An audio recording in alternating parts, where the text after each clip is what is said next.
चुप, पैदा होने का चॉइस तुम्हारा नहीं था, और सांस लेने का चॉइस भी तुम्हारा नहीं है, और मरने का चॉइस भी तुम्हारा नहीं है।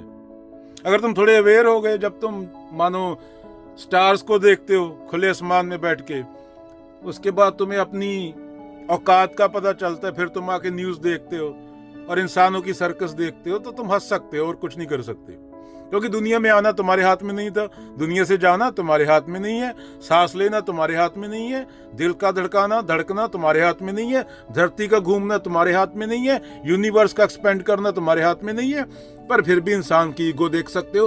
पहले स्टार्स देखो, फिर आके टीवी पे डोनाल्ड ट्रंप और मोदी को और नेतन्याहू को देखो, और तुम वहां पे कोई रीजन नहीं चाहिए फिर हंसने का, फिर तुम हंस के पागल हो जाओगे। लोग $499 का कोर्स लेते हैं एक मंथ का हंसने के लिए।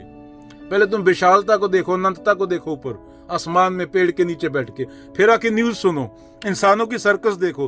तुम्हारे हाथ में कुछ नहीं है, तुम बस हंस सकते हो, वो भी बिना कारण। यही है, दैट्स लाइफ।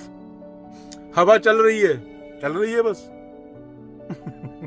जैसे तेरा दिल धड़क रहा है, धरती घूम रही है बस, सोलर सिस्टम गैलेक्सी में घूम रहा है बस, यूनिवर्स एक्सपेंड हो रहा है बस। ऊपर से तू फिर आके ये चीजें सोच के, ये चीजें देख के और अनंतता को देख के, फिर तू आके इंसानों की सर्कस देखेगा, फिर हंसना रह जाता है, शब्द गायब हो जाते हैं, फिर तू हंस सकता है